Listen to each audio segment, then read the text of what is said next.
un tema compartido que tenemos con Fede, la discusión sobre el planeamiento urbano, y intentaré aportar de cómo son los procesos de transformación del suelo en Cataluña.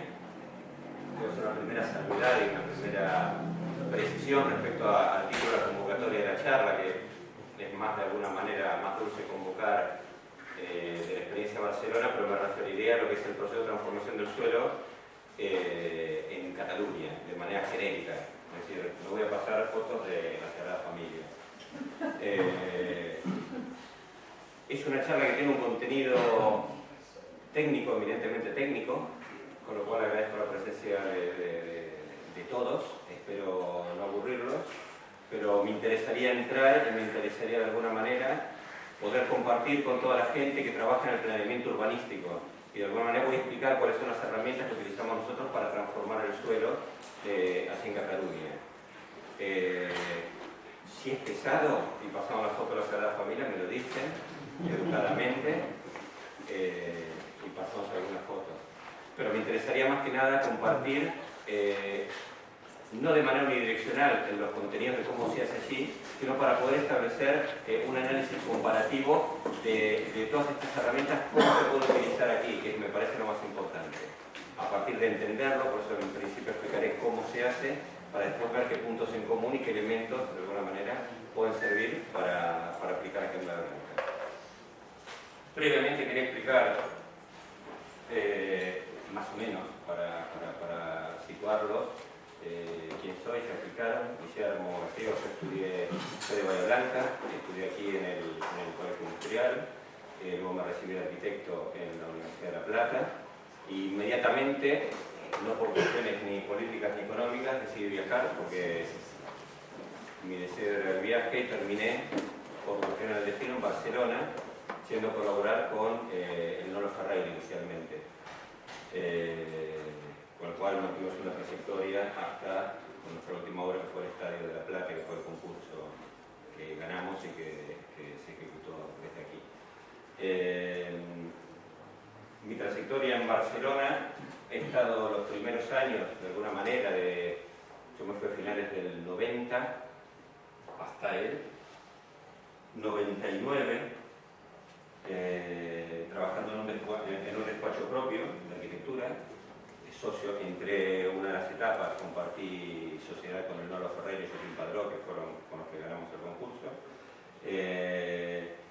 Luego también tuve una experiencia en una empresa de construcción de vivienda pública, un sindicato que construye a nivel de sistemas de cooperativas vivienda pública, de protección oficial, que se llaman así, que son viviendas protegidas.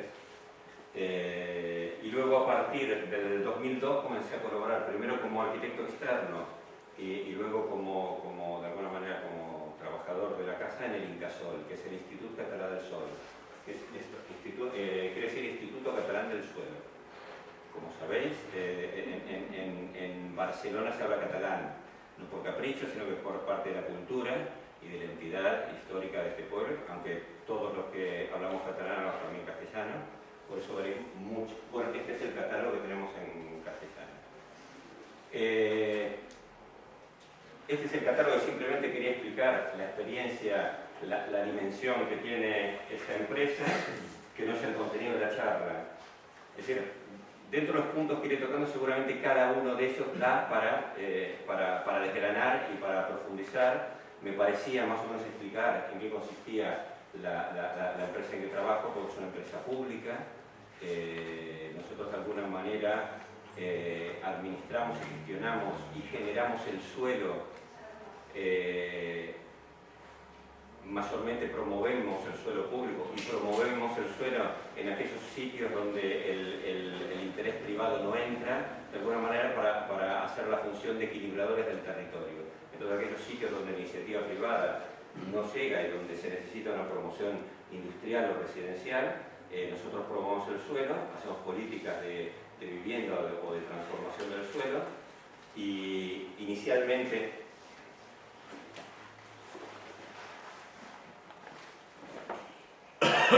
de alguna manera los productos que la empresa hace son estos: generamos suelo industrial y residencial, Suelo logística, aquellos puntos intermodales de intercambio de mercaderías y pasajeros y transporte fluvial, marítimo, aéreo y terrestre. Trabajamos también en remodelaciones urbanas, es decir, núcleos consolidados urbanos que necesitan una renovación, una restitución y un relojamiento. Trabajamos con una componente social muy importante. Se trabaja en edificación, es decir, el suelo resultante, transformar el suelo y generar parcelas aptas para hacer vivienda. Algunas se edifican y son todas viviendas públicas, ya sea las promovemos desde el propio Incasol o las damos a que otros agentes como cooperativas las desarrollen. Y otra variable en la cual estamos trabajando y que últimamente en los últimos 2 años estoy trabajando también y colaborando en este ámbito es la rehabilitación del patrimonio histórico. Así hay una ley que dice que toda obra que supere los 500.000 euros tiene que destinar el 1% a la rehabilitación del patrimonio cultural. Es decir, toda obra superior a esta dimensión reserva una bolsa de dinero para rehabilitar el patrimonio histórico-cultural y nosotros administramos y gestionamos, ejecutamos las obras derivadas de esos presupuestos.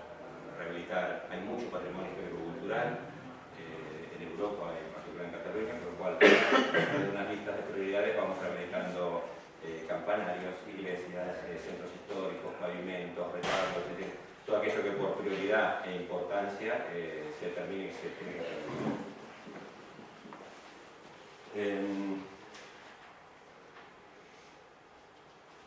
Paso a la diapositiva de lo que vengo a explicar.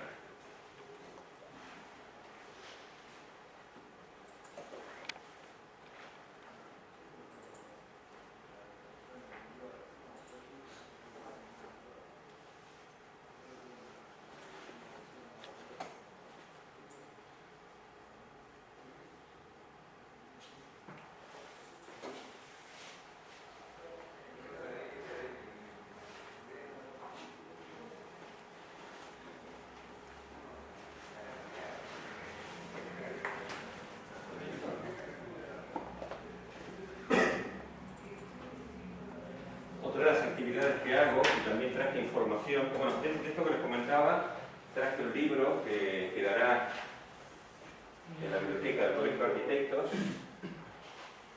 que sobre el Incasol tiene algo más de 30 años de experiencia y que luego quedará en la biblioteca del colegio, y algunos catálogos de alguna manera, tanto del Incasol como de otro máster en el que participo, en el cual doy clases, prácticamente las clases. La charla esta normalmente lo imparto en un máster de arquitectura y sostenibilidad, que explico lo que es el urbanismo sostenible, que es lo que explicaré ahora, y luego también traigo, si queréis, información. Sí.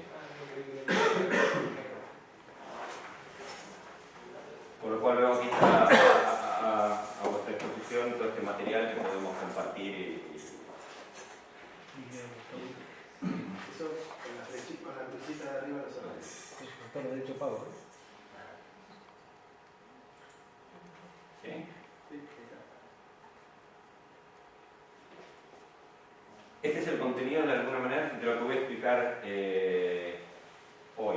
Está enmarcado lo que es el urbanismo sostenible, que encuentro que es una palabra... ¿Es sostenible aquí o sustentable? Tiene como sostenible, es lo mismo. A mí me parece una palabra redundante porque me imagino que cualquier urbanismo bien desarrollado implica ser sostenible y ser coherente y estar de acuerdo a todos los parámetros de crecimiento de una ciudad. Creo que es una palabra que se le infiere, pero como siempre se pide hablar del urbanismo sostenible, la titulo así. Voy a hablar de básicamente de dos paquetes conceptuales. Uno que es el marco de la planificación urbanística, todas aquellas normas de alguna manera que regulan la planificación urbana. Y aquí, insisto, no es lo importante en todo momento, lo importante es ir estableciendo el comparativo para ir generando el debate y las preguntas correspondientes. Por descontado que puedes ir lanzando todas las preguntas a medida que voy hablando, o si quieren vamos haciendo de alguna manera paquetes conceptuales para poder tener una visión más global y después hacemos un debate más general. Para mí el punto más importante será precisamente, a partir de que vean cómo se hace allí, debatir cómo se hace aquí y cómo se podría hacer aquí, y si hay posibilidades de alguna manera de sumar y de poder construir algo conjuntamente. Otro tema que hablar es el proceso de transformación del suelo. Es decir, el primer marco es de alguna manera el marco regulador de la planificación, y luego el proceso por el cual se transforma el suelo, que es un proceso más o menos estándar, secreto y protocolado, que se hace más o menos siempre de la misma manera. Y esto también es interesante porque iremos viendo los pequeños matices y diferencias con la experiencia de aquí.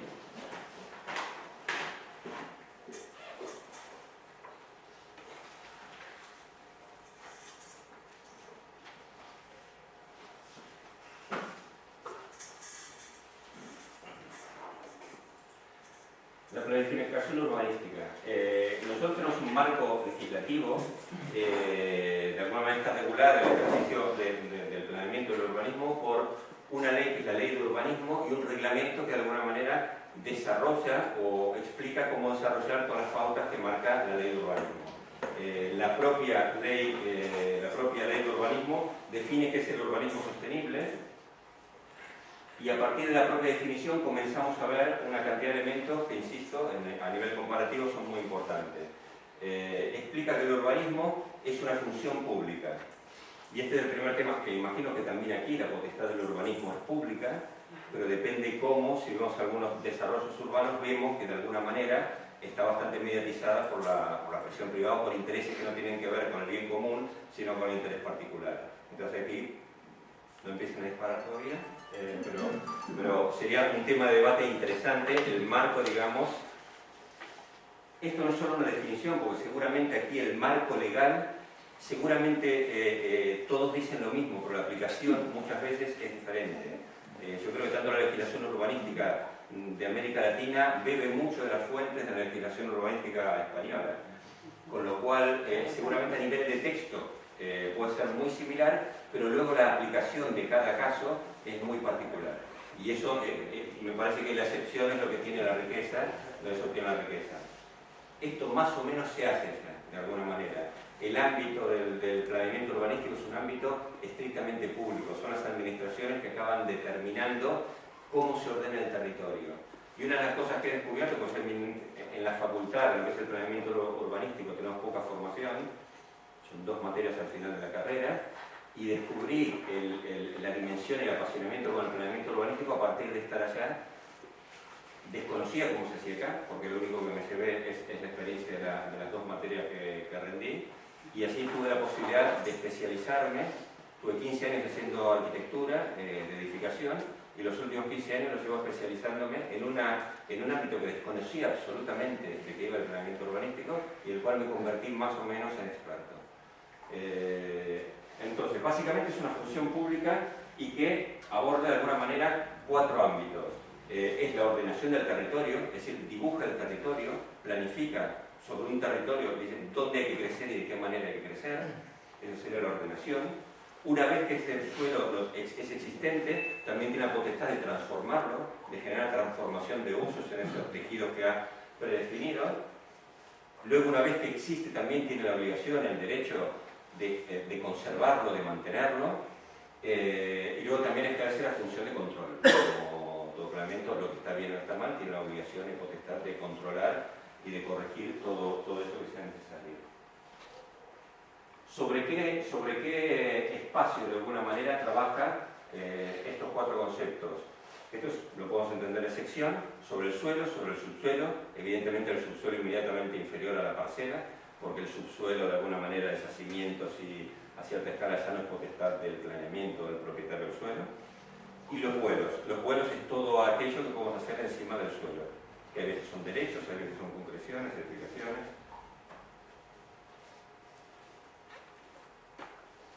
¿Y sobre qué objeto? Hay básicamente 2 objetos, uno que es sobre la urbanización, es decir, sobre el tejido, sobre las venas de alguna manera de la urbe, que son las vías de comunicación, de servicios, todo ese espacio común que vincula todas las parcelas y todos los espacios. sobre la edificación, que es un ámbito mayormente es donde interviene el mundo privado, igualmente hay edificaciones de carácter público, y sobre la regulación del uso, que es un elemento absolutamente determinante, el uso, la determinación del uso en el elemento que estamos construyendo y en la determinación de su valor. Hay quien decía que el suelo es lo que el vuelo, el suelo vale lo que el vuelo, es decir, el suelo no tiene un valor en sí mismo, a no ser en un ámbito agrario, que vale por las condiciones químicas de su suelo, sino vale por lo que puede hacer en sí, es decir, vale por el vuelo, vale por la potencialidad edificatoria que tiene, más allá de los componentes que componen ese suelo. Entonces la determinación del uso es fundamental para determinar el valor y el juego que genera la transformación del suelo. No solo el uso, sino evidentemente la ubicación. Una vivienda, el mismo ladrillo, vale igual en Belgrano que en un sitio diferente y la edificación resultante tiene un valor diferencial.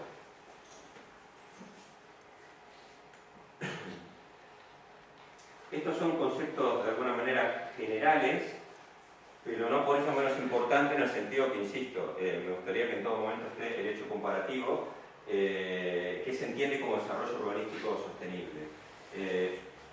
Desde Perogrullo es obvio hablar que es el uso racional del suelo. ¿Por qué? Porque y aquí sí comenzó a tener realidades diferentes, el uso es un elemento, de alguna manera, es un bien restringido y un recurso limitado. Es decir, el suelo en el entorno europeo es un bien limitado y eso le da un carácter de alguna manera que tenga una especie de función social. De alguna manera las administraciones están muy pendientes de todo lo que se hace en el suelo porque es un bien limitado.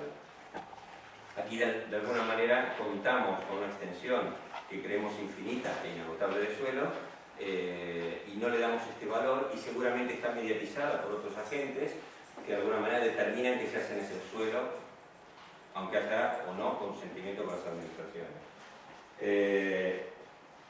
El tema del medio ambiente es un tema cada vez más recurrente, imagino que aquí también. La presencia de todos los actores de manera transversal, las variables y determinantes medioambientales, en todas sus variables, desde paisajística, arqueológica, histórica, cultural, con lo cual el propio planteamiento del urbanismo debe prever el desarrollo, preservar los recursos naturales, aunque muchas veces sean menospreciados. No sé, yo ahora estoy, a partir de visitas que me ha acercado el FEDE, estoy poniendo en valor cosas que desde la ignorancia se desconoce el valor ecológico o el ecosistema que generan los cangrejales y los humedales y ciertas presencias que antes se conciben como yuyales y no dejan de ser un ecosistema que nos permiten de alguna manera cerrar el ciclo de vida del ecosistema en el cual vivimos. Con lo cual cada vez más hay que de alguna manera pisar el territorio de manera más sensible, de manera más armoniosa. Y no por ello, de alguna manera, va en contra del desarrollo y crecimiento inmobiliario ni urbano. Simplemente es tenerlo en cuenta para no generar dinámicas en retroceso. El planeamiento también define los diferentes modelos de ocupación del suelo. Y en este sentido, estas variables son muy importantes en el planeamiento, y en Europa se podría generalizar porque la problemática es más o menos la misma, y que es evitar la dispersión territorial. Y aquí de alguna manera podemos empezar a sentirnos identificados con el crecimiento de Bahía Blanca y de todas las ciudades, de alguna manera latinoamericanas. Por este mismo principio de cohesión y de compacidad y de densidad y de alguna manera ahorro de servicios y racionalidad de los recursos, se tiende a una ciudad compacta y cohesionada y no se fomenta de alguna manera la dispersión territorial. Así de una manera mucho más radical y determinante, en el sentido que se limita mucho lo que es los ámbitos de crecimiento y se tiende a la dispersión, a la compactación urbana. Otro tema importante es la cohesión social. De alguna manera se intenta evitar la generación de guetos y el propio planeamiento urbanístico prevé la inclusión como un elemento inherente al propio planeamiento urbanístico. Es decir, cada promoción de suelo urbano de destino residencial esté situada en el sitio que esté, incluye una parte proporcional de vivienda pública de régimen general. Es decir, la vivienda pública no se trabaja, si bien hay sitios, hay partes de ciudades en las cuales hay concentraciones de barrios, de antiguas oleadas de inmigrantes o claramente determinadas en su composición social, desde el desarrollo urbanístico actual, el planeamiento prevé un crecimiento de alguna manera que garantiza la cohesión en el sentido que hay viviendas de uso libre y incluye la parte proporcional de vivienda pública en los propios crecimientos, aparte de otras sesiones que ya explicaré. Y otro modelo importante dentro de la ocupación del suelo es la rehabilitación y renovación del suelo urbano. Es decir, una vez que tenemos un suelo urbano consolidado, es obligación y potestad también de la administración generar los recursos para renovarlo y para actualizarlo a través de la inversión pública o también con colaboraciones privadas. De alguna manera, una vez que tenemos la ciudad, también es nuestra obligación que esté de alguna manera, tanto por cumplimiento de normativas como por situaciones básicas de habitabilidad y de seguridad estructural, rehabilitar el tejido urbano existente. Aquí podemos pasar rápidamente, simplemente es establecer una jerarquía, de alguna manera, de planeamientos o figuras urbanísticas que existen. Insisto, seguramente compartiremos el título de todos los enunciados, así realmente existen todos estos planes y todos tienen una cuestión, ejercen una jerarquía normativa donde los planeamientos más generales prevalecen sobre los secundarios, es decir, nosotros estamos acostumbrados como arquitectos a recibir una parcela urbana y entendemos que de alguna manera es el problema que tenemos que resolver, y sobre esa parcela urbana pueden subyacer de manera transversal otros elementos y otras variables de índole general, global, territorial que nos afectan y condicionan el producto inmobiliario o el producto edificatorio que tenemos para ejecutar. En este sentido, hay una cantidad de planificaciones territoriales que existen y que podemos pasar rápidamente. A nivel territorial es entender, cuando hablo de territorio estoy hablando de Cataluña, porque tenemos la potestad de ordenar nuestro territorio y es de alguna manera la comunidad territorial autónoma sobre la que se ejerce la potestad del urbanismo. Planes generales son, por ejemplo, las carreteras evidentemente se tienen que entender de manera general, no solo en Cataluña, sino a nivel estatal, como las líneas ferroviarias, como los flujos de agua, como la ley de costas. Hay elementos que determinan o condicionan los desarrollos sectoriales, con planes parciales, sectoriales. Luego cuando hablo aquí de planificación urbanística, entramos de alguna manera en el ámbito de lo que sería municipal, que es de alguna manera la unidad mínima de ordenación del territorio. Un municipio tiene potestad de ordenar su propio territorio, evidentemente siguiendo las directivas que le afecten de carácter transversal y global y general, pero normalmente es la unidad que le permite ordenarse.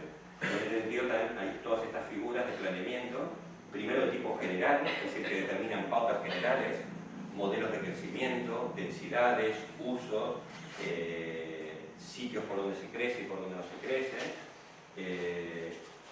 y luego de estas pautas y generan como códigos, valores, índices. El planeamiento general define todos los índices de crecimiento, densidades, usos, alturas, volúmenes. De alguna manera, uno de los temas importantes que he descubierto a partir de estar en el mundo del planeamiento es descubrir que es como, de alguna manera, como la semilla en un árbol. El elemento fundacional del árbol, que es una semilla, incorpora toda la información genética que permite al árbol tener la forma que tiene, las hojas, la generación de frutos, de flores y de crecimiento. En el planeamiento, así sucede lo mismo, de alguna manera. Se tiene que entender que el planeamiento, el documento del planeamiento, que generalmente son documentos más legislativos, más escritos, donde hay menos dibujo y menos concreción, porque termina siendo el arquitecto de cada una de las promociones el que acaba concretando el edificio en concreto y terminando de dibujar la ciudad, pero de alguna manera la forma de la ciudad que uno pretende el modelo urbanístico está encriptado de alguna manera en el ADN del planeamiento, y eso viene en ese documento. Y aquí también después me gustaría debatir si es el caso de aquí, porque lo que veo que muchas veces se va como reformulando este modelo de ciudad que queremos, la foto finish que queremos en la ciudad, y se va viendo una ciudad que va creciendo de manera bastante desarmonizada, o que es difícil prever cuál es el modelo de ciudad que se tiene, porque el crecimiento tiene la casita y esto nos parece totalmente normal, es muy extraño de ver como continuo urbano, como modelo de ciudad.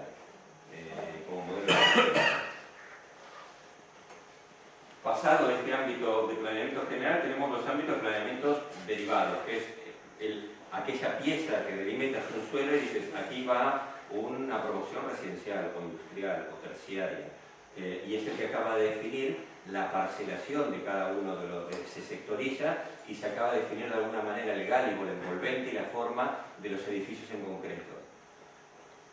En el ámbito que yo hablo, que es el planeamiento, nuestro producto final, nosotros entregamos la parcela susceptible de ser edificada. Es decir, nosotros acabamos, de la misma manera que cuando ustedes reciben una parcela, acaba en un edificio, nuestro producto final es el suelo urbanizado. Y a partir de ahí se inicia otro procedimiento que es la ejecución de la edificación, que no es la que explicaré en este momento.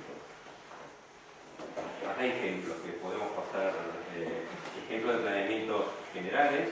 Este es el Plan Territorial General de Cataluña, este es el Plan Territorial de Comarcas Gironinas, que es una de las comarcas, donde sí hay elementos importantes a ver, que es potestad del planeamiento general, que por ejemplo, a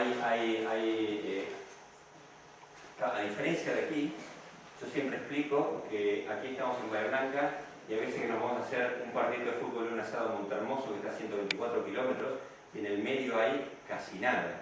En cualquier sitio del territorio europeo, en 124 kilómetros, puede haber 70 municipios, casi es un conurbano continuo, con lo cual aquí de alguna manera la ciudad podríamos decir que se podría encapsular territorialmente, es difícil no ser en el conurbano de Capital Federal, pero realmente cada ciudad es difícil que esté en contacto, bueno, podría pasar como aquí con Punta Alta o con Cerri, pero normalmente las ciudades están muy separadas. Cuando están muy juntas, como en el caso de Cataluña o de Europa, es importante de alguna manera generar directrices generales que ordenen el territorio. Por ejemplo, cada pueblito quiere tener su polígono industrial, su escuela y su centro sanitario. Entonces, desde el planeamiento general es importante determinar áreas de crecimiento conjunto para un conjunto de 2 o 3 pueblos que el polígono industrial se entiende.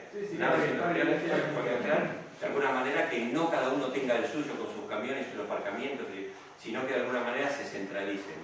Y luego hay métodos para repartir, para equilibrar económicamente qué pasa, que no se quede todas las licencias de edificación de los municipios, hay mecanismos para compensar. Pero es entendible desde el planeador, desde la ordenación territorial, que es totalmente lógico, racional, determinar pautas globales para ordenar el territorio más allá de la entidad municipal. Carreteras, infraestructuras, evidentemente tienen carácter global. Esta es la ley de costas, que determina una línea de 500 metros alrededor de la costa, que determina una cantidad de usos y maneras de ocupar el territorio, que condicionan a la gente que haga cualquier actividad dentro de sus ámbitos. Este es un plan director urbanístico, áreas residenciales estratégicas. En un momento se determinó que como había falta de vivienda social, se generaron planes directores para generar viviendas públicas que eran plurimunicipales. Entonces también de manera estratégica se optó por estos planes directores, de alguna manera diseñarlos desde la administración pública y luego trasladarlos a cada uno de los municipios. No tuvo mucho éxito, pero porque es fundamental la colaboración con el municipio con el cual estamos actuando. Eso, como en cualquier tipo de gestión, el actor principal es el usuario o el agente local que tiene de alguna manera la voz o cosas que decir respecto a un ámbito territorial.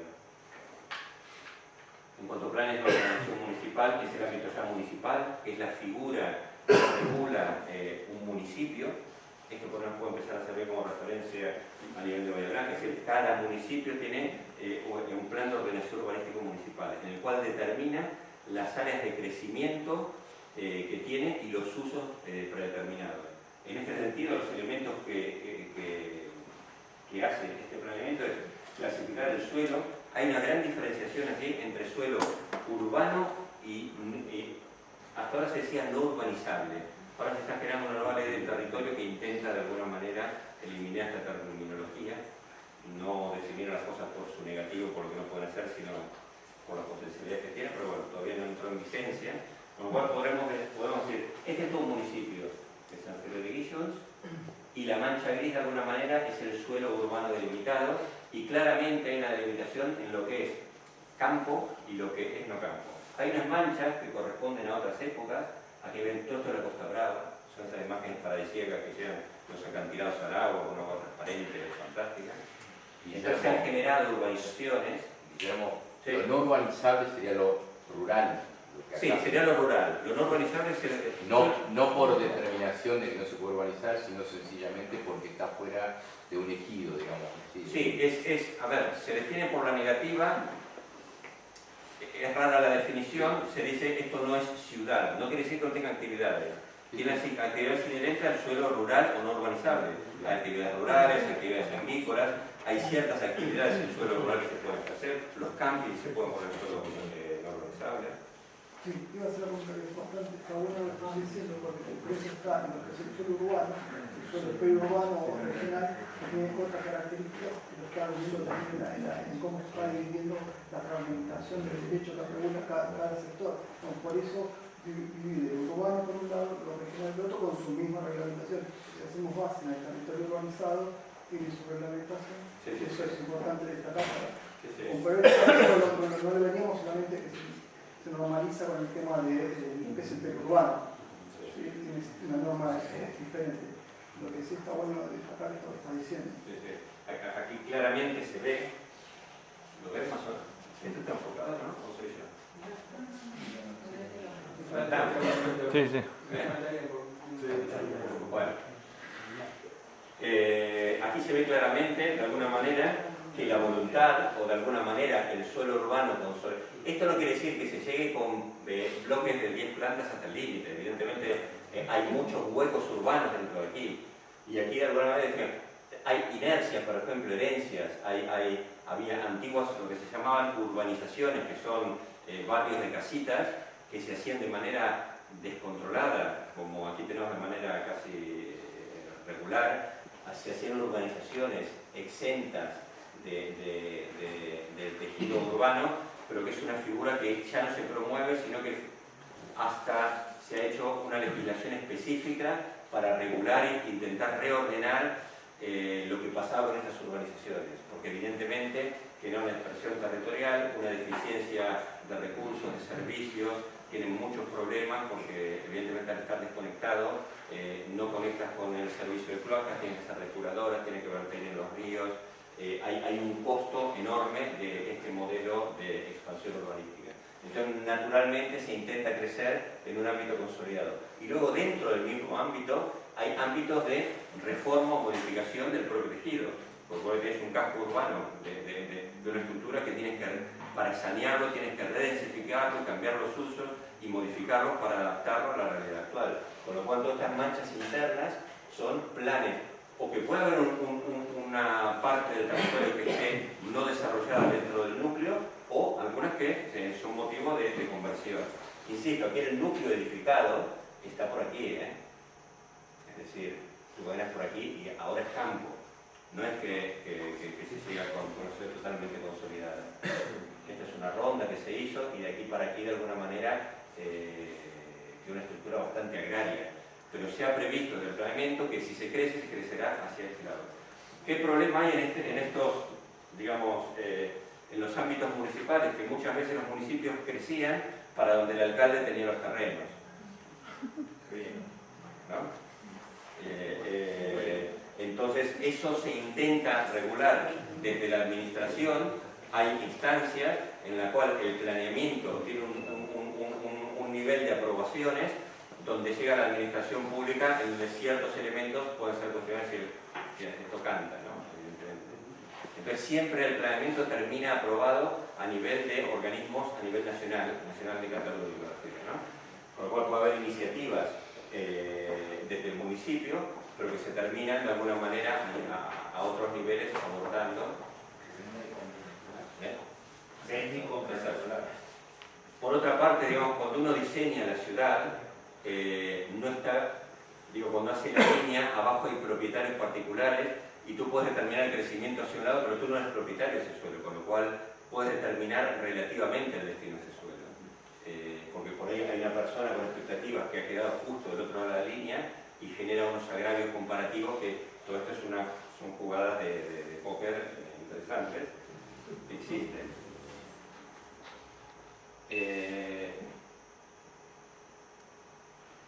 Yo creo que por esta diapositiva dará para hablar más luego. Esto centramos en la planificación urbana, no la general sino la derivada, es decir, esto es la conclusión, una de esas manchitas que había en el otro planeamiento. Esto es de alguna manera el modelo de lo que yo explicaré hoy, cuál es el proceso de transformación urbanística. Hay un planeamiento general que delimita un ámbito de crecimiento, que es este. Hay veces el ámbito de crecimiento aquí mantiene una forma muy concreta porque hay una carretera, variante de acceso, aquí hay un núcleo urbano consolidado, aquí hay naves existentes. Hay veces la forma del sector a desarrollar urbanísticamente no me gusta, pero sigue formas que responden a la estructura de la propiedad original, que no tendría que ser así. De alguna manera, el planificador tendría que determinar cómo se crece y se llega hasta un límite y todas esas secuelas o flecos de pequeñas fracciones de parcela, de alguna manera, tendrían que quedar fuera de estos planeamientos. Este es bastante ordenado. Se delimita un ámbito en el cual aquí hay un uso mixto de industrial y de residencial de dos tipos. Esta es vivienda plurifamiliar de protección, esta es libre, y estas son viviendas arreglo-hileradas, es decir, casitas adosadas, y se ven claramente las zonas, hay sesiones obligatorias de suelo público, para equipamientos, para plazas. Esto sería el ámbito del planeamiento derivado. Hay otras figuras que es para ordenar el territorio más a nivel viario. Esto es la misma figura que vimos antes, pero dentro, cuando tenemos el tejido urbano consolidado y queremos reformar, en lugar de llamarlo plan parcial, que transforma, yo siempre digo, del patatal, es decir, del campo de patatas a la ciudad, esto está transformando un ámbito que está consolidado y está cambiando los usos, de alguna manera para renovarlo, para mejorarlo, para aumentar la densidad o para poder ejecutarlo.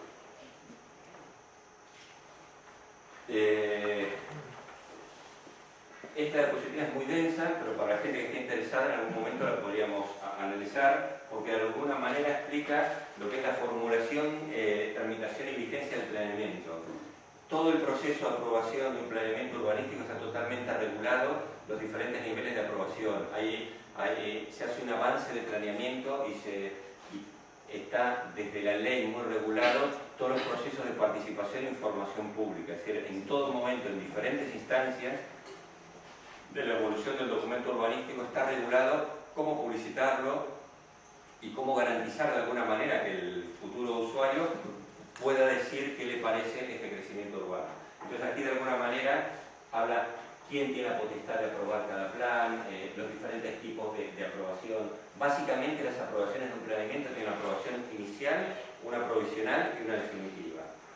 La inicial y la provisional están en el ámbito del propio municipio, es quien la aprueba. Y cuando supera la aprobación del municipio, pasa a la Comisión Territorial de Cataluña, que es la que acaba aprobando definitivamente el planeamiento. Una vez que se aprueba definitivamente, vuelve y se ejecutan las obras de urbanización, una vez que el planeamiento en papel está aprobado. La vigencia es indefinida, el planeamiento, hasta que pueda ser modificado. ¿La vigencia es indefinida? Sí, hasta que no lo modifiques. El planeamiento, ¿eh?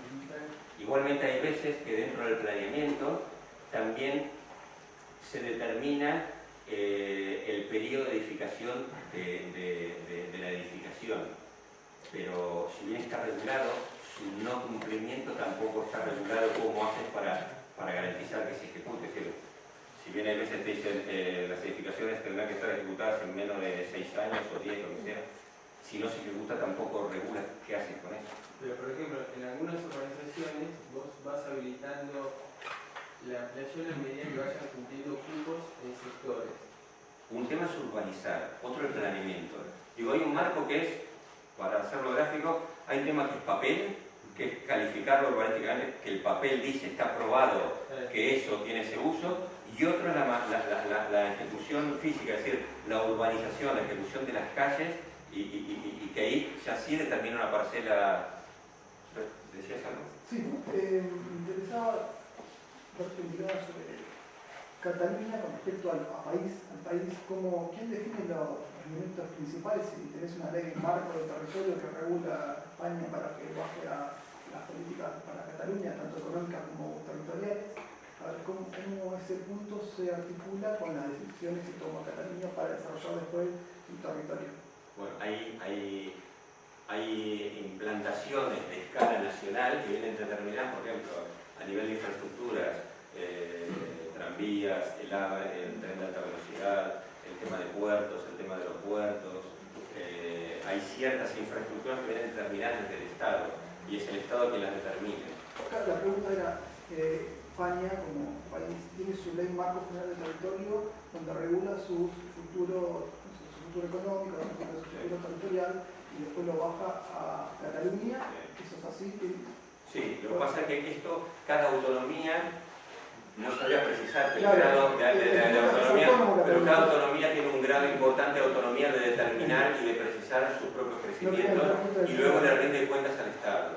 Pero normalmente la potestad de ordenar el territorio lo tiene la propia comunidad, a no ser de esos elementos que sean transversales o sean de carácter general.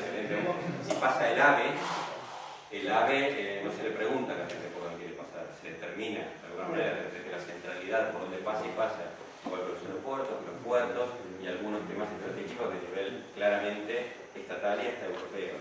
Pero normalmente cada comunidad tiene mucha autonomía para determinar el crecimiento de todo lo que sean sus equipamientos propios. A nivel de educación se tiene autonomía, a nivel de vivienda se tiene autonomía, es decir, se tiene autonomía en muchos ámbitos, no se termina pidiendo permiso, entre comillas. Aunque igualmente hay veces que recibe subvenciones estatales, entonces evidentemente tienen que rendir cuentas a nivel económico. Tengo que consultar, ¿cuánto demora el tiempo desde esa aprobación inicial en el municipio hasta la ejecución? Me gusta la pregunta. Está comprado. No, el desarrollo urbanístico es absolutamente lento. Es decir, desde la planificación hasta la ejecución, un término normal son 5 o 8 años.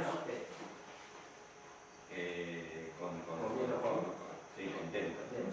Es decir, el desarrollo urbanístico lo que tiene aparte tiene muchísimas instancias de ser recurrido. Es decir, en fases terminales puede haber una recursión que recurre un momento mal considerado que no se toma en cuenta en ese momento y te lo pueden tumbar cuando ya están incluso las calles urbanizadas. Es decir, eso lo convierte en un elefante absolutamente inamovible del planeamiento urbano. Y eso tira para atrás muchísimas iniciativas de agentes internacionales, por ejemplo, ¿cómo es el de los casinos? Hay un magnate de los casinos que quería montar un casino en Cataluña. Claro, cuando ven que todo el proceso urbanístico van a otro país y casi por decreto lo hacen, pero está tan mediatizado el planeamiento, desde los agentes transversales que intervienen hasta la propia legislación. Son muchas cosas que tienes que coordinar y luego todo lo que hagas es susceptible de ser alegado. Alegado es... ¿Cataluña tiene sistema judicial territorial? ¿Juzgados territoriales? Sí, hay juzgados territoriales, juzgados que dependen de la nación. Básicamente acá explico el régimen urbanístico del suelo y de alguna manera es lo que habíamos visto antes. Hay un suelo que es el no urbanizable, es decir, hay tres conceptos que definen el régimen urbanístico del suelo. Uno es por su clasificación, la clase de suelo, y aquí tenemos dos bandos, el no urbanizable y el urbano. Dentro del urbano está el urbanizable, es decir, aquel ámbito que no está urbanizado, pero que es susceptible, es aquel que le pusimos la rayita, que es decir, creceremos por aquí. Entonces básicamente aquí hay dos clubes, ¿no? El no urbanizable, que es el campo, con su propia regulación, y el urbanizable, el urbano. Y luego, dentro del urbano, tenemos la calificación del suelo, que básicamente son dos grandes paquetes que en el suelo urbano tenemos lo que es los sistemas, que es todo aquel ámbito público, lo que es el sistema de calles y equipamientos públicos, y luego las zonas. Las zonas son aquellos ámbitos donde interviene el privado. Zonas se entienden, zonas residenciales, hoteleras, industriales, es decir, son las parcelas del ámbito privado. Los sistemas son, de alguna manera, la estructura común que permite que todo esto esté comunicado. Ahora viene el proceso de transformación de suelo, es decir, haré el cuento de alguna manera de todos estos pasitos que se dan desde el patatal hasta la parcela susceptible de ser urbanizada. Si quieren puedo pasar rápido. El cuento es así. De alguna manera la situación inicial, que era la que explicaba, partimos de un suelo no urbanizable que, porque el planeamiento general determina que es susceptible de ser urbanizado, es decir, porque está contiguo a un tejido urbano ya consolidado, se dice, aquí creceremos. Entonces, tenemos una situación inicial donde hay una cantidad de preexistencias de carácter normalmente rural o carácter de actividades lícitas o ilícitas en suelo no urbanizable, que tienen que ser de alguna manera que cuentan en la foto, porque son elementos que se transformarán y que se modificarán su uso, y de alguna manera los propietarios de esos derechos, de esos bienes, dejarán de serlo, con lo cual tienen que ser indemnizados por la pérdida de este derecho que tienen. ¿Cómo se hace la transformación urbanística del suelo? Primero lo que hace evidentemente partiendo de que el planeamiento territorial, del planeamiento general determina que es un ámbito de crecimiento, se hace una primera transformación jurídica, es decir, se hacen los papeles. Se convierte y dice, esto será residencial, y queda en papeles, hasta que no se transforme físicamente. Estos papeles, luego lo veremos en detalle, pero son una sucesión de procesos urbanísticos, desde el planeamiento urbanístico, la gestión urbanística, el proyecto de obras de urbanización, los documentos ambientales, que son diferentes instancias que hacen que ese producto, ese suelo, vaya cambiando. Primero cambia el uso a partir de hacer el dibujito, es decir, aquí van casas, pero luego hay un documento importantísimo que es la gestión urbanística, que dice, este suelo que tiene una definición registral, catastral, una titularidad, una forma, pasa a esta otra forma, una forma inicial con un valor, pasa a esta otra forma, con otro valor, con otro uso, y con una carga para que pase de A a B, del patatal a la parcela. Están grabados todos estos terrenos con un valor de la carga urbanística que significa urbanizarlos. Es decir, este cambio registral que se hace a nivel notarial es de alguna manera un cambio de cromos, de dinero, es decir, lo que tenías de patatal para pasar a tener una parcela de un bloque de 10 pisos, esto es el documento de la gestión urbanística que lo transforma. Y lo transforma registralmente como un bien. Pasa a ser una parcela de una finca rural a una parcela, y que hasta que no se ejecute la obra urbanizadora está grabada de una carga proporcional a la cuota urbanística, a lo que cuesta transformar ese suelo. Es decir, no es automático, no puedes vender la parcela si no se ha hecho la urbanización. Tiene esta carga que es inherente a la parcela. Luego de esta transformación jurídica, que de alguna manera es el papel el que determina este cambio, viene la transformación física, es decir, se ejecuta la obra que estos documentos determinaron, para terminar en el resultado final, que es, si se ve aquí, estos edificios están en línea de puntos, que es lo que potencialmente se puede ejecutar. El resultado del planeamiento es dejar el suelo totalmente urbanizado, todas las conexiones, servicios, iluminación, las plazas arboladas con su riego, con goteo, todos los árboles, las parcelas para equipamiento perfectamente delimitadas y las parcelas privadas preparadas con todos los servicios para que el propietario, este señorito que estaba aquí, que era el propietario del suelo rural, pase a ser adjudicatario de una parcela privada. Pero en el medio, este recorrido, de alguna manera, que decimos, esto tiene un valor, esta parcela tiene un valor 10 y esta tiene un valor 1000. Es un proceso de transformación que podemos entender que es la gallina de los huevos de oro, porque lo único que se hizo aquí es poner una figurita, una pegatina, es decir, pasó de no urbanizable a urbanizable a ser una parcela privada. Este cambio simplemente de papel le ha cambiado el valor enormemente. esta plusvalía inmobiliaria que genera este proceso de transformación del suelo, de alguna manera se hace conforme y de acuerdo y en colaboración con la administración. Es decir, este gran beneficio que genera la transformación urbana se comparten sus beneficios, es decir, sus cargas y sus derechos y los deberes se comparten con la administración. Es decir, el privado, para pasar a tener una parcela de 10 a 1000, tiene que participar y pagar todo el proceso de transformación urbanística, también repartiendo sus beneficios con la administración pública. Este más o menos es el cuento de transformación urbanística, y aquí me gustaría después recibir cómo es el proceso, porque yo los pocos datos que tenía de mi experiencia, que había visto casi por experiencias personales, de que los procesos de transformación urbanística son casi inversos. Si bien seguramente hay un planeamiento detrás de toda intervención urbana, pero primero se edifica la vivienda, ya vendrán los servicios, ya vendrán las calles, ya serán las plazas, ya pasará el gas, y aquí es totalmente diferente. Aquí el planeamiento de alguna manera en papel se define todo, se ejecuta y se transforma, y una vez que está acabada la urbanización y todas las parcelas tienen todos los servicios, a partir de ahí el propietario hace uso de su propiedad y edifica lo que el planeamiento le permite edificar. Evidentemente en este proceso tiene un costo importante, es decir, el propietario participa de toda esta película o puede no participar, es decir, no, yo tengo este suelo y no tengo más que este suelo. Alguien que pague todo, pero claro, proporcionalmente recibirá un producto proporcional a lo que aportó, que es menos que si participa de la transformación de este suelo. Este proceso es el que dura, es eterno. Yo ahora estoy haciendo de alguna manera una explicación global y general sin decimales, podríamos decir, ¿no? Estoy enunciando detrás de cada una de estas figuritas, de cada documento, de cada elemento que hay aquí, hay tesis que podemos estar años hablando.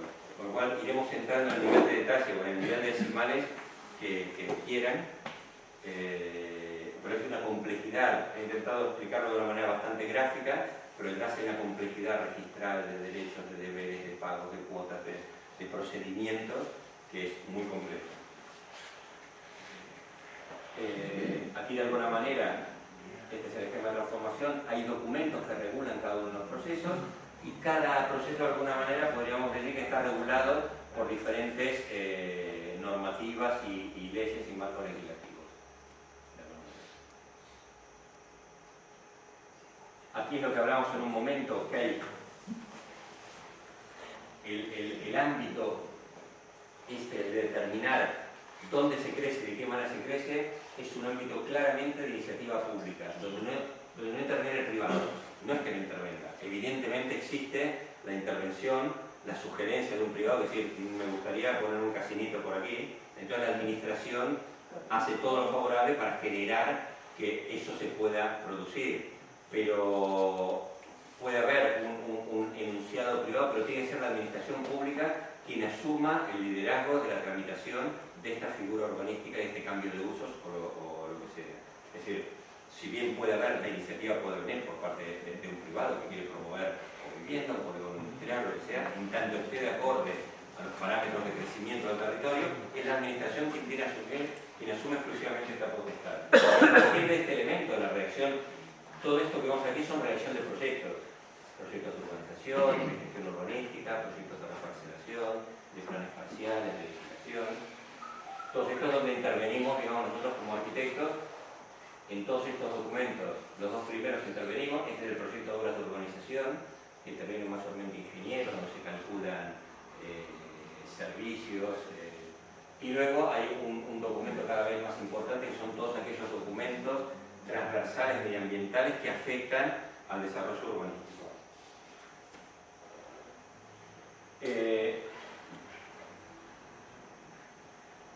Aquí este es un gráfico de alguna manera para poner en valor económico cómo se hace el cálculo, de alguna manera qué valor tiene transformar el suelo. Es decir, el valor que tiene, esto que decíamos, el suelo vale lo que el vuelo. Es decir, lo que vale esta pastilla, este sector de territorio, es lo que se puede edificar aquí. Aquí puedo decir que tengan parte reservada a vivienda, una vivienda de protección que tiene un precio, otra vivienda libre, puede haber aquí o una actividad hotelera o industrial o lo que sea. Es decir, el valor en venta de estas parcelas privadas, el valor que tenga el suelo, no el edificio, es lo que vale, es decir, es cuánto saco cuánto cuesta esta película. El valor de esta gestión urbanizadora es lo que resulta de la venta de estos productos. Hay un elemento fundamental en estos procesos, es calcular lo que se llama, no sé si se conoce aquí esta palabra, que es calcular el valor residual del suelo inicial. ¿Y cuánto le va a este señorito su suelo inicial? Y como la palabra dice, es el valor residual de este suelo. Este valor surge desde determinar el valor, cuánto cuesta vender este producto inmobiliario, en comenzar a restarle todos los costos necesarios para transformar este suelo de esta situación a esta deseada, y lo que queda es el valor residual. Que básicamente lo haré rápido, digamos, hay una primera sesión, un sector tiene lo que se llama aprovechamiento urbanístico. El aprovechamiento urbanístico es el rendimiento económico que tiene el sector, esto que decimos. Está obligado la persona, el privado que promueve este crecimiento, de ceder, varía en muchas variables, el 10 o el 15% a la administración actuante. Es decir, de todo este pastel, el 10% se cede a la administración, es decir, se participa de los beneficios que genera esta operación. Aquí estoy hablando en términos estrictamente económicos. Hay otros niveles de cesión que son, por ejemplo, también se cede el suelo correspondiente a los bienes públicos, se ceden a la administración, al municipio correspondiente. Las parcelas también destinadas a las partes proporcionales que todos los sectores tienen de zonas verdes y de plazas, también se cede al ayuntamiento. Si hay parcelas destinadas a equipamientos públicos, una escuela o lo que sea, también se cede a la administración correspondiente. El resultado de esta transformación quedan simplemente algunas parcelas privadas, que son las que vuelven a manos de los privados, y de este beneficio que genera, el 10% va para la administración.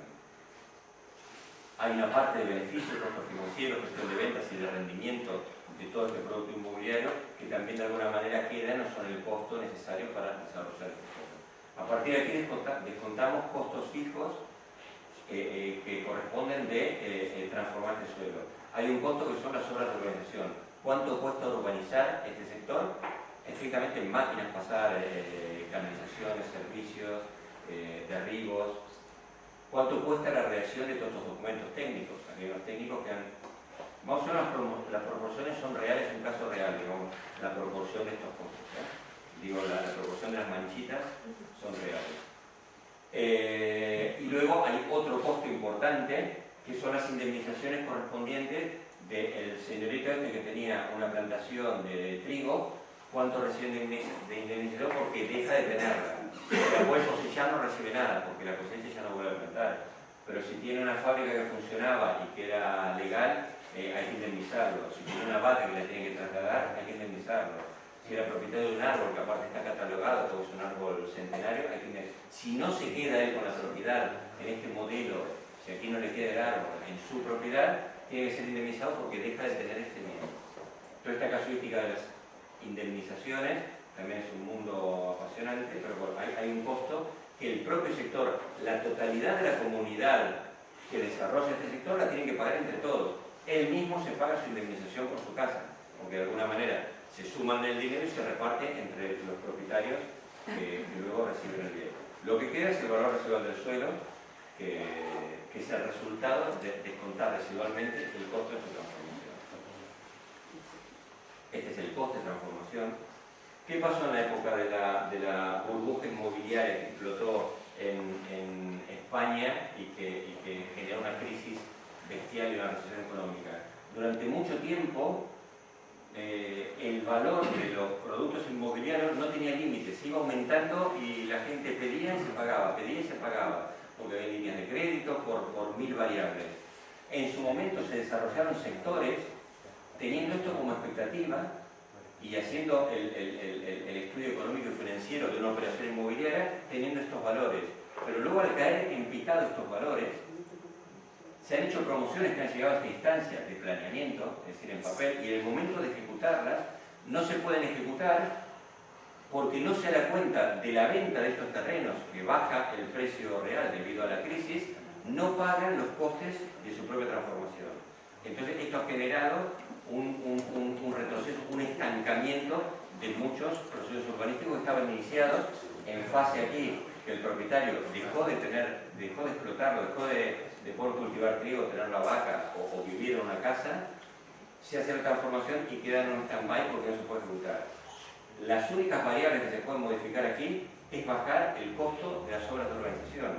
Muchos municipios en la época de bonanza, es decir, el coste de estas obras de urbanización dependen, por una parte es un costo fijo de lo que cuesta pasar una cloaca o las instalaciones, pero luego hay muchas determinaciones de calidad de acabado, el tipo de árbol, de banco, de luminaria, de equipación que tiene el espacio público, que a veces son requerimientos donde el propio ayuntamiento tiene la posibilidad de determinar el modelo de ciudad que quiere, y si el producto inmobiliario tiene un valor muy alto, pide y tiene un estándar muy alto. Si este precio cae en picado, evidentemente hay que bajar los estándares, porque ya ese producto inmobiliario no es posible hacerlo, hay que bajar de alguna manera y se puede reducir por aquí. Y hay situaciones realmente en que todo esto baja también el valor residual. Hay operaciones urbanísticas en que el valor residual del suelo acaba siendo cero, porque el costo de transformarlo es tan grande que el valor que le queda al propietario que no participa de este proceso es casi cero. De alguna manera podemos entender que estas son las cargas de transformar el suelo y aquí de alguna manera se acumulan o recogen los beneficios. Hasta que no llegues a esta fase es muy difícil poder obtener beneficios. Puedes vender esta parcela que está siendo transformada, pero su valor cae en picado si no tienes certeza de cuándo se va a desarrollar. Aquí simplemente en este ejemplo que decíamos del proceso de transformación que pasa de una situación inicial, la transforma jurídicamente a través de un proyecto, la transforma físicamente a través de la ejecución de ese proyecto y luego tienes unas responsabilidades o compromisos de mantenimiento de ese bien. Esto que acabamos de explicar de la situación inicial que partíamos del patatal a la parcela, esto mismo si en el cajón de salida ponemos, este es el proceso de transformación de suelo, donde partes de un suelo urbanizable y el resultado es una parcela de suelo residencial económico.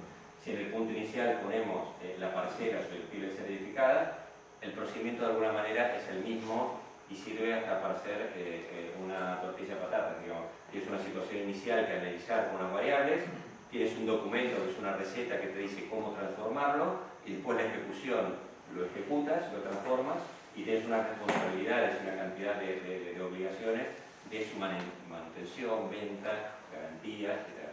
Si el producto inicial es la ciudad construida, tú lo que puedes hacer es una transformación de uso, a través también de una transformación jurídica y una ejecución de materialización. También a nivel de patrimonio urbano puedes partir de un edificio catalogado en determinadas condiciones y a través de un proyecto convertirlo. Esto es simplemente anecdótico. Aquí de alguna manera me repetiría, pero yo creo que avanzaría para el debate. De alguna manera, los costos que significa transformar el suelo. En los costos que participa esta persona propietaria del suelo, normalmente las operaciones de transformación de suelo se hacen con participación de los privados.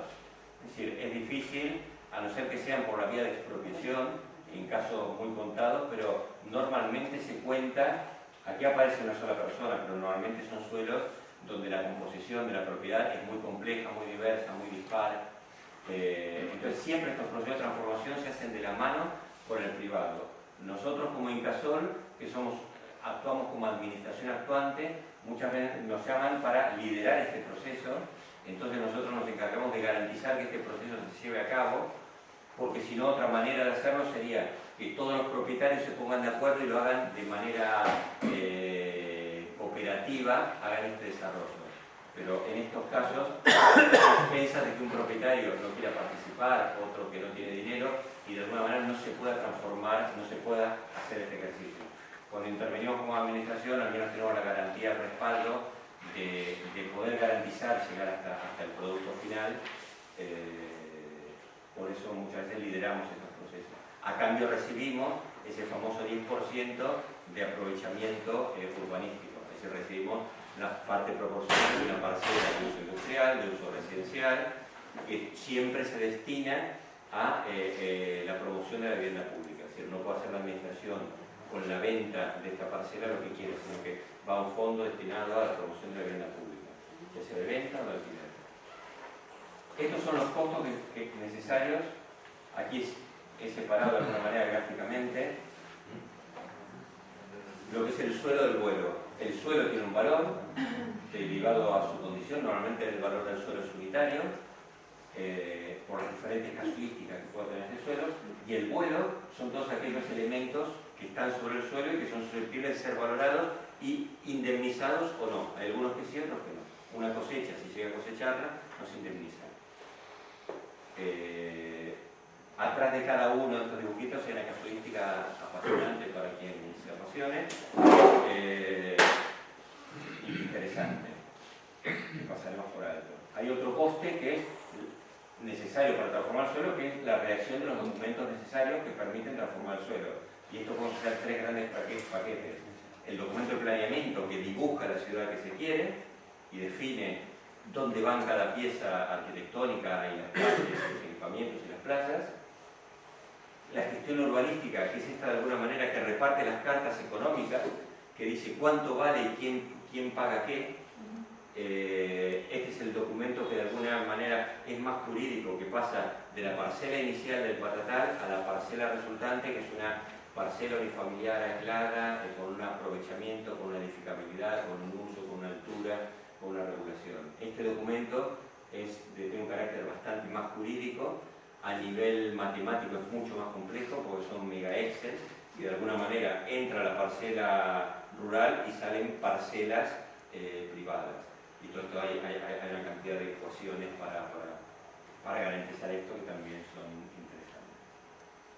Y luego el proyecto de urbanización hay que hacer un proyecto de obras, de las obras de urbanización que se tienen que hacer para transformar este suelo. Pero estos son costes. Y luego la ejecución de estas obras. Hay un elemento no menor, que es esto que aparece como un elemento externo, que es la conexión a redes. Es decir, tú cuando desarrollas un sector urbanístico, tienes que garantizar que este sector tenga todos los servicios. Entonces, si no te llega o no es suficiente la potencia eléctrica que hay en la central más cercana, tienes que pagar la ampliación eléctrica. Si el sector no tiene desagüe a las cloacas y tiene que hacer una estación depuradora y una conexión con la riera, todo eso de alguna manera tienes que pagar todos los costes que hacen que ese sector pueda funcionar. Entonces muchas veces de estos costos externos hay un monopolio por parte de las empresas eléctricas que tienen una impunidad absoluta y hay expresidentes que forman parte de alguna manera del Consejo de Administración de las empresas eléctricas, con lo cual es un ámbito que sí se podría regular desde la administración, pero es muy difícil porque son monopolios y imperios muy difíciles de mover. Hay veces que estos inputs externos, que tampoco su justificación es absolutamente racional, dicen ampliar la potencia cuesta tanto y o pagas o lo dejas.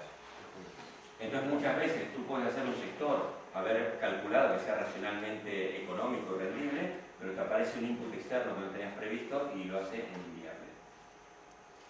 Y luego está el costo de transformar este suelo. Aquí pongo un ejemplo que de alguna manera, con esto termino la intervención, que de alguna manera dibuja todo este esquema que hemos hecho. Esta es la ciudad de Figueras, que es la ciudad de Dalí, donde está el Museo de Dalí, y es una pieza de suelo que es interesante de verla porque tiene un entorno altamente urbanizado. Esta es la ciudad de Figueras, pero todo esto es urbano y como ven, hay muchos sitios que si bien están dentro del núcleo urbano, aún todavía no están urbanizados, digamos, hay huecos para crecer. No quiere decir que la línea esa que se determina tan precisamente de crecimiento esté toda llena de ciudad, no, está llena ya de todas las bolsas de previsión de crecimiento. Dentro de esta había un sector muy grande que aún no estaba desarrollado, que es el sector Costa Brava de Figueras.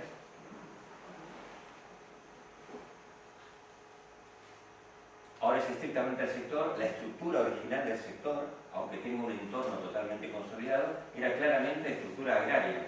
Es decir, aquí, hasta que se desarrolló el sector, se plantaba trigo, patatas, tenían uso agrícola, había residualmente algunas actividades de escuelas, había gente que tenía huertos, alguna casita. Esta es la estructura, de alguna manera, la estructura de la propiedad con que te encuentras antes de desarrollar. Cada uno de estos propietarios, que son todos estos, son propietarios con derechos a participar en este proceso de transformación. A todos ellos se los solicita, se los cita. No se puede transformar un sector sin el acuerdo de la mayoría de los propietarios, evidentemente. Y por otro lado, estos propietarios tienen la posibilidad de desarrollar este sector poniéndose de acuerdo entre ellos, sin que intervenga la administración. Lo que pasa es que tienen las dificultades que ante el menor inconveniente no tienen resto de capacidad operativa ni económica para poder soportar que una persona no pueda pagar. Por eso normalmente en los sectores que son muy rendibles económicamente sí los promueve un promotor particular. Pero cuando son complejos y hay multiplicidad de propietarios, conviene que entre la administración. El costo es el mismo, desarrollarlo. Simplemente, para el propietario exactamente es el mismo coste. Porque todas las sesiones la tienen que hacer cuando la desarrollan los propios propietarios. El aprovechamiento urbanístico, en vez de cedérselo al Incasol, a esta empresa, que en nuestro caso se lo cede a la administración local, al ayuntamiento, pero las sesiones son exactamente las mismas. El público no se queda con nada. El público, la administración no se queda con nada. Es decir, ¿Con la intervención del privado? sí, lo mismo se queda. Es decir, si quien lidera el proceso de transformación es el ayuntamiento, el ente público, recibe la parte proporcional que habíamos dicho de aprovechamiento urbanístico. Ese 10 o 15% lo recibe en forma de que tocan 2 parcelas, los elementos que tienen valor. Las parcelas de equipamiento las recibe de forma gratuita. Perfecto. Ahora, si lo lideran por algún tipo de asociación, los privados. No, lo recibe la administración. Esa parte del 10%. En cualquier caso. Sí, por eso siempre la reciben. En cualquier caso. En cualquier caso la reciben. Hay veces que entra el Incasol, cuando el Incasol, que tiene la capacidad de ser lo que se llama administración actuante, que podemos actuar y recibir ese 10%, hay veces por acuerdo con el ayuntamiento que dicen, en vez del 10 hacemos 5 y 5, y recibe 5 el ayuntamiento, porque si no en este proceso el ayuntamiento no recibe nada, es decir, recibirá posteriormente todo lo que es ingreso derivado de las licencias, de los permisos, del impuesto de bienes inmuebles, indirectamente también recibe todo el suelo público, que es un gran marrón, porque recibe todo un suelo urbanizado que a partir de que lo recibe lo tiene que mantener. Las papeleras, el saneamiento, la iluminación, la limpieza. Ahora, hay una plusvalía que participa se beneficia en mayor medida si con el distinto grado de liderazgo que ejerce sobre el proceso. Sí, siempre recibe residualmente un beneficio. Si no participa de la transformación, recibirá cuando cada uno de los propietarios comienza a tramitar. No plusvalía de transformación.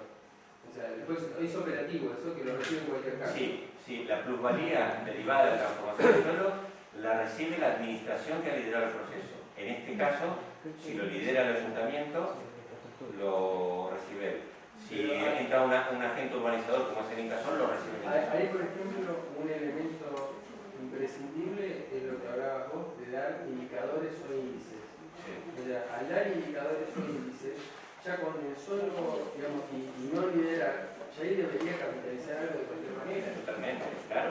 Evidentemente no operativamente, digamos, en ese acto. Yo al privado o al semipúblico le doy índices y debería el Estado participar de parte de la plusvalía. Sí, si la administración que actúa es en este caso un agente urbanizador, esa plusvalía la recibe normalmente el agente urbanizador. Si recibe, por ejemplo, el ayuntamiento indirectamente, recibirá toda la vivienda pública que se hace aquí, forma parte termina formando parte del banco de viviendas del propio ayuntamiento. La administra, la regula, la adjudica el propio ayuntamiento. Es decir, todas las licencias de obra, todos los permisos, de alguna manera todos los impuestos correspondientes a las parcelas, todo eso lo termina recibiendo el ayuntamiento. La estructura de la gente urbanizador, por ejemplo, en Incasol, por ejemplo, ¿qué estructura jurídica tiene? ¿Es un privado? No, tiene que ser un ente público hay diferentes perfiles que pueden tener. En nuestro caso es una empresa de tipo público que depende de la Generalitat de Cataluña y en este sentido tenemos la potestad de ser agente urbanizador. Otros agentes urbanizadores, que no es el ayuntamiento, pueden ser empresas que los propios ayuntamientos montan para promover la transformación del suelo. Es decir, hacen, de la misma manera que la Generalitat de Cataluña ha montado un Incasol para administrar a nivel nacional ciertas cosas, un propio ayuntamiento o municipio puede segregar y montarse una oficina técnica que opere de promotora de suelo, tanto para urbanizar suelo, como por ahí, como para cobrar el impuesto del agua, como para hacer una vivienda pública, como para administrar, no sé, el parking de la ciudad o otros servicios. Es decir, los ayuntamientos se pueden nutrir de figuras que pueden funcionar como empresas autónomas, que como un servicio técnico del propio ayuntamiento.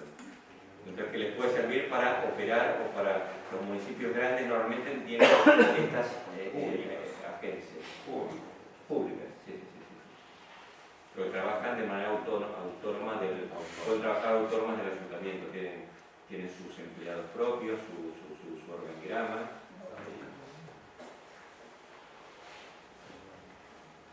Entonces, esta es la situación inicial con la que nos encontramos. Y la situación que determina, es decir, el proyecto urbanístico determina una estructura de calles que tiene que ver con las condiciones de las tramas existentes y distribuye lo que es el aprovechamiento privado. Determina que aquí hay bloques de determinada altura, aquí en la zona verde, cuando existía una antigua riera, se mantiene la zona verde como estructuradora del espacio público. Aquí, como había un edificio original que tenía un valor importante, pasa a ser el equipamiento público. Había una arboleda existente muy importante, se ponen las zonas verdes en esta zona para mantener los árboles. Hay una estructura aquí no se ve mucho, pero hay una estructura de riego, lo que serían como balsas o estanques de riego que se ponen en valor y forman parte del espacio público y de alguna manera estructuran el relato del espacio público aquí. Se determinan parcelas para, esta es una escuela, y hay diferentes tipos de parcelas privadas. Aquí viene la vivienda pública, creo. ¿Qué densidad tiene por hectárea? ¿Qué densidad más o menos promedio tenés por hectárea? ¿No se sabe si son torres o son...? No, estos son bloques de planta baja más 5 o 6. Es una estructura bastante, bueno, baja, pero no son torres, no son torres de hablar de 15 plantas, no existe. Son tiritas, planta baja más 5, más 6, más 4, es bastante poco denso. Ese modelo esos índices vienen determinados del planeamiento general. Es diferente este crecimiento aquí que si estuviera en el centro de Barcelona. Esto simplemente es un esquema, pasar de las fincas originales, la estructura de fincas originales a las resultantes, es simplemente está totalmente regulado el tema de la proximidad. Todo propietario tiene que recibirlo más cerca de su finca inicial. Es decir, si vamos al caso paradójico de un propietario que tiene una parcela frente al mar, no le puede adjudicar a 2 cuadras del mar un piso, porque estaría generando un agravio comparativo que decir, oye, estuve toda la vida plantando patatas frente al mar, dame el piso frente al mar. Si no es así, que puede ser que no sea así, todo esto significa una valoración económica y una indemnización compensatoria, es decir, todo tiene un valor económico. Es decir, si no te adjudico aquí, te tengo que indemnizar por por son ecuaciones no simples. Y luego, si de alguna manera, ya lo hemos visto, pero si repetimos el esquema de Patatal, la figura que define el planeamiento y la obra urbanizadora con las parcelas resultantes, podemos decir, este era el entorno que nos encontramos antes de desarrollar este sector. Claramente hay un sector, la densidad de lo que se está haciendo es más o menos esto. Es esto. Con planta baja más 4, más 5. Esta es la estructura del suelo y la estructura de la propiedad en el momento de intervenir. Era un sector que por lo que sea no se había desarrollado, había estructuras de cuartitos, incluso llegaron a consolidar alguna vivienda, legal o ilegalmente, había actividades aquí clandestinas, había desguaces y cosas así que tienes que negociar con las personas propietarias a través de, evidentemente, de todos los recursos legales posibles. bueno, esta es la situación que nos encontramos de la estructura del suelo antes de transformarlo. Luego, cuando pasamos a la fase de planeamiento, es decir, cuando hacemos el dibujito en el papel, lo que hacemos, la estructura del suelo, como veis abajo, es la que existía, pero el planeamiento determina que aquí se parcela, se vuelve a dividir el suelo en estas fincas resultantes. Hasta que no se ejecute no se puede materializar. Es decir, hay un momento, este limbo, entre que el documento jurídico se dice que es propietario de una parcela, pero si no se ha hecho la urbanización, es decir, lo que le da carácter de solar a este terreno es que tenga fachada a un vial público urbanizado. Si no está urbanizado, esta parcela no tiene carácter de solar, de terreno edificable. Entonces, hasta que no se ejecuta la obra de urbanización, este personaje no puede ejercer su derecho a edificar o a vender la parcela edificable. Este sería el esquema de la rehabilitación urbanística. Y finalmente, donde nosotros acaba nuestro proceso, es la obra urbanizada, que si se llega a ver acá, está todo el suelo público totalmente urbanizado, acabado, después veréis fotos más de detalle, están puestos los bancos, las farolas, todas las papeleras, toda la iluminación del espacio público, y si bien todas las parcelas tienen todas sus acometidas eléctricas, sus conexiones a la cloaca, por aquí pasa el espacio público, ya está totalmente hechos los equipamientos correspondientes al espacio público. Aquí se hizo una sesión anticipada para que la escuela que ya funcionaba continúe funcionando, se hizo una sesión anticipada para esta gente, para que pueda ver la escuela que ya funcionaba. Aquí se localizaron unas parcelitas que son arregleradas en hilera, porque había una estructura de propietarios minoritarios que de alguna manera tenías que volver a situarlos en su sitio. Y aquí vienen los bloques estos, que de alguna manera tienen esta densidad y son parecidos a estos de aquí. Paradojas de la vida. Esto se hizo, creo que la aprobación definitiva de este documento creo que puede haber sido en el 2006. Todavía no hay un edificio. Es decir, que esto que es un sitio Figueras, que es un sitio que tiene una presión inmobiliaria importante, es una ciudad que tiene movimiento, está en un entorno urbanístico bastante consolidado. Ningún operador, creo que se tramitaron 2 licencias, vi 2 proyectos de obras, pero todavía no hay ningún edificio. Porque esto lo agarró en el medio la crisis inmobiliaria. Exacto. No, la gestión fue, bueno, se pudo hacer precisamente porque se ha hecho una gestión en plan aplanadora no hubo desarrollos en lugares alternativos, digamos, no hubo desarrollo en ningún lado. No, en ningún lado. Bueno, lo que pasa es que es interesante ponerse en la piel del promotor privado que ha participado de toda esta historia con expectativa. Así, a ver, cada bloquecito de estos son bloquecitos de 50, 70, 100 viviendas, es decir, de una dimensión económica importante, por lo cual tienes ahí retenido. Hay un elemento fundamental de la promoción que es el factor tiempo. En la economía el factor tiempo acá, tener un capital quieto durante 15 años no es ninguna gracia. Seguro que a partir de esta situación puedes vender la parcela, lo que pasa es el precio de venta, si no hay expectativa, es decir, con mucho recupera costos y la marchada. Y esto es la zona como acaba siendo urbanizada. Es decir, quería mostrar más o menos el nivel de calidad de urbanización. La urbanización de este espacio verde, aunque el sector no se haya desarrollado, fue ganador de un premio FAD, que es uno de los premios más prestigiosos de arquitectura. El fomento a las artes decorativas es un premio más prestigioso de arquitectura en Cataluña. Y de alguna manera las vieras que veíamos se hicieron y se trataron con estas pasarelas, se utilizó un monomaterial que es el hierro corte, y estas que son planchas de hincado que se utilizan para hacer pantallas, se utilizaron también para hacer todo el mobiliario resultante. Se hizo un recorrido de la memoria del agua que pasaba por el sector, de alguna manera las balsas de agua se rehabilitaron y se pusieron en valor todo el recorrido del agua en todo el sector. Los bancos se hicieron con las mismas, estas chapas de hincado se reinterpretaron y se utilizaron para hacer los bancos. Hay que decir que aquí en verano puede ser un estilo, con lo cual hay elementos. No, no pude. Pero te hacer un tatuaje aquí. Importante. Aquí se ve, este es el espacio público que queda totalmente urbanizado, todo esto tiene, los árboles tienen riego, había preexistencia arquitectónica que tiene cierto valor histórico que se mantienen y se ponen en valor. Hay otra masía, un edificio que se rehabilita para hacer equipamiento y que pasa al ayuntamiento. Esto es para ver cómo, esto es antes de que nadie construya, ponga un tocho, un ladrillo en el sector, se entrega así al sector. Evidentemente es un costo económico importante, es decir, requiere de un escenario de propietarios con una realidad de ser que estar dispuestos a hacer esta inversión para después apostar a tener el beneficio que supuestamente. Y no hay tema con necesidad de vivienda, digo, esto se me ocurre que acá no andaría porque se apropiarían todos los días, viste, comprar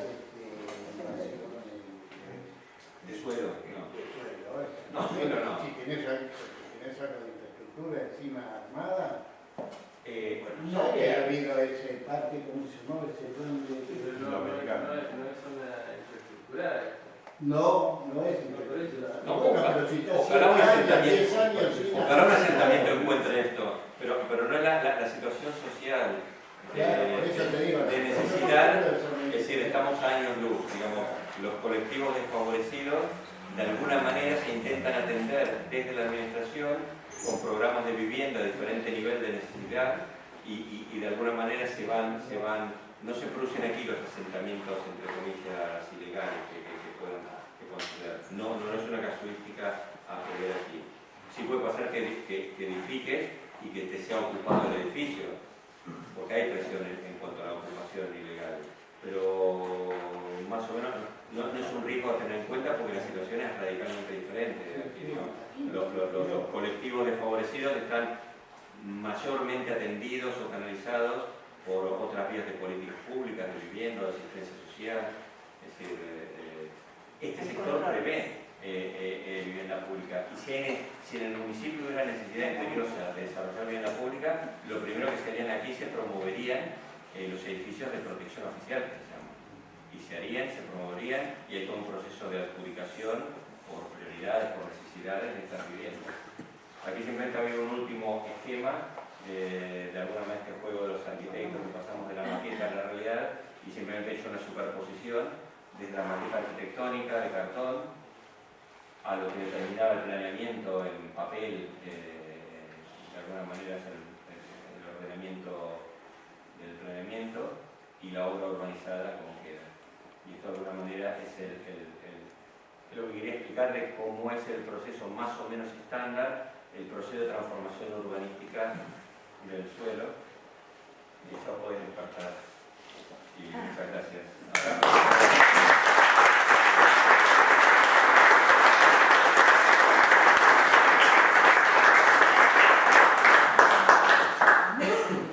Ahora creo que sí, si os queda energía me parece que el punto más rico es a partir de este momento, que de alguna manera establecer qué de esto es válido y qué de esto es ficción. Yo entiendo que esto se hace en un entorno económico-social, en una sociedad